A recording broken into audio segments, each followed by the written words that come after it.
And when you understand King David's life and what he went through and the things he did and things he should have done but didn't do, you can actually see that David would have had a part to play regarding Absalom's usurping of the throne. Now, yes, Absalom has his own sovereign choice and free will to do what he did, but Absalom didn't get to usurping the throne overnight. There was a process that led up to that, and when you understand King David's story, he absolutely had a part to play in this. And I believe that when David was going through this particular crushing, it would have brought him to this place of looking in the mirror, actually. Key point, David's actions and lack thereof can be traced as the root cause of Absalom's usurping. Again, what happened to King David was not necessarily fair, but did King David have a part to play in the lead up to these actions taking place? I do believe so. And this is a key, an important point to understand of when the storms of life come our way, that it should force us to look in the mirror and go, have I got a part to play in these unfair cards being dealt my way, so to speak? We saw that there was a chiastic structure in Psalm 42 to 43, and that ultimately this was a journey from Elohim's quote-unquote distance presence. We know that his word and his spirit is with us, but it's not in the intimate sense of Yah's physical presence being there. And that this psalm, this lament, as it were, is detailing a journey from going from Elohim's distant presence all the way to Elohim's intimate presence.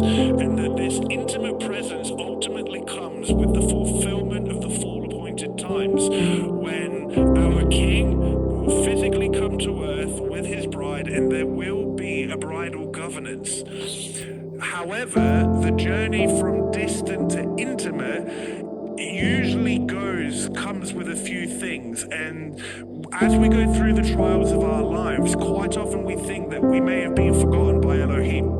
We feel this way, right? And while that's not the actual case, that doesn't change our feelings through the trials.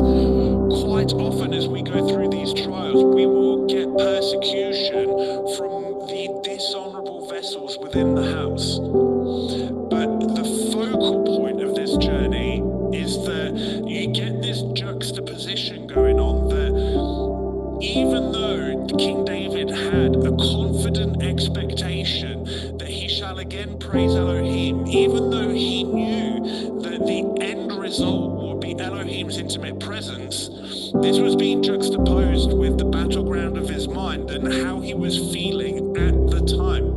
And so you see that, King David has a hope, he has a confident expectation, but despite knowing that, intrinsically, he's struggling. And that is okay.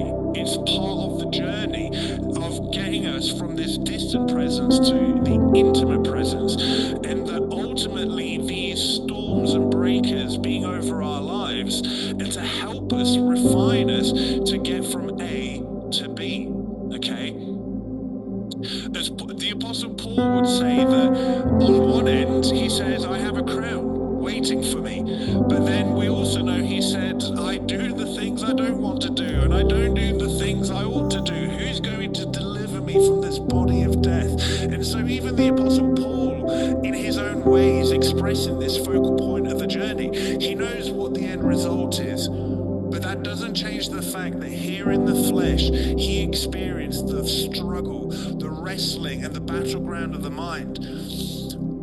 Most of us will understand that for Jacob to go from being Jacob to being Israel, he had to wrestle with Elohim and overcome. He had to wrestle with man. And so again, this journey from distant to intimate is always seasoned with these feelings of being forgotten by Elohim, this struggle despite our confident expectation, and that through this we will experience persecution and chiding from those within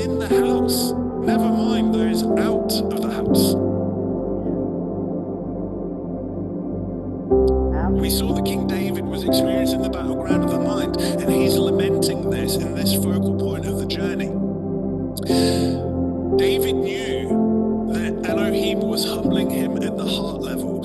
He understood that the reason the waves and the breakers were crashing down upon him were to examine him. That this word shavar, which is to examine, which is where the word mishbar, breaker, comes from, that these are there for the purpose of refining. David knew that the end result of being humbled would be that he would be in Elohim's intimate presence. But that didn't change the fact that King David was experiencing the battleground of the mind. And this is the nature of the time domain that we're going through right now. That Elohim's breakers on our lives are for the purpose of examining us. Again, this word shavar at the root of it means to examine. However, the word shavar also has a secondary meaning in that it can mean to long for, to hope for, to wait on someone, and to hope for something. And so, not only do these trials examine us, but they're there for our hope. And we will deal with the hope within us when we get to part 3. But I made the point that relationship, love, goes 2 ways in a normal relationship. And so while we love Elohim, while we wait on Elohim and hope for Elohim, and we have this examining thing going on, that goes the other way. And I asked the question, who is Elohim waiting on and hoping for? Why is he even allowing his people to be examined through the fires, examined through the storms? Who is Elohim hoping to come out of this trial? And I believe that this is an allusion to his pride. That the reason Elohim is refining his people, the reason he sifts them and allows them to go through the storms of life, is that a bride is eventually going to come out refined. And that I believe that is who Elohim is truly waiting on and hoping for. We see that Job had the same outlook as King David, or should I say King David had the same outlook as Job, yet his love had not been perfected. We see that Job still had an element of fear in his life. He said, that which I fear has come upon me.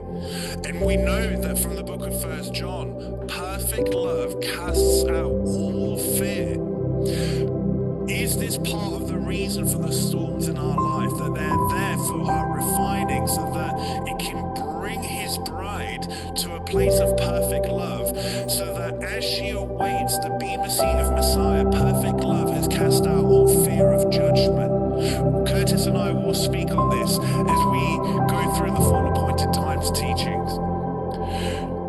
We see in Ecclesiastes 3 that there is an appointed time for both good and evil, and that this experiencing of good and evil is actually part of helping us overcome. That toil was given to us as a result of the fall for our sake, for our refining.